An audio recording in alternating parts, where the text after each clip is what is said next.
आपण कितीही मोठे झालो तरी आपल्याला नेहमी आईची गरज असते. मुलीला बरं नाही म्हणून ती धावत तिची काळजी घ्यायला एका गावावरून दुसऱ्या गावाला आली. पण शेवटी ती आज जाणार आणि हा विचार करू करू माझ्या मनाला पण हुरहूर लागलेली होती. सकाळी उठली तर तिची सर्व कामे झालेली होती. मी पण माझ्या डोक्याला ॲलोवेरा लावायला घेतलं. स्किन खूप ड्राय झाली आहे, त्यामुळे काहीतरी उपाय करायलाच हवा. काही करायला घेतलं म्हणजे पिल्लूची मध्ये मध्ये लुडबुड करणं हे कंपल्सरीच आहे. आई जे करते ते पण त्यालाच करायचं असते. माझ्याकडे मोठं कुंडीत लावलेलं कोरफडाचं झाड आहे. मस्त घेतलं आणि त्याचा रस काढून स्कॅल्पला लावलं, केसांना लावलं.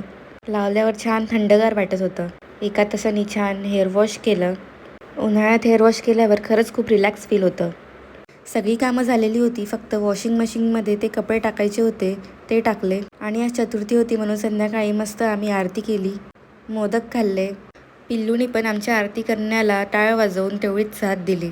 रात्री त्याचं जेवण वगैरे झाल्यावर त्याला छान झोपी घातलं. पिल्लू झोपलं की घर असं शांत होऊन जातं आणि मला पण थोडं शांत बसायला वेळ भेटला. Please like, share,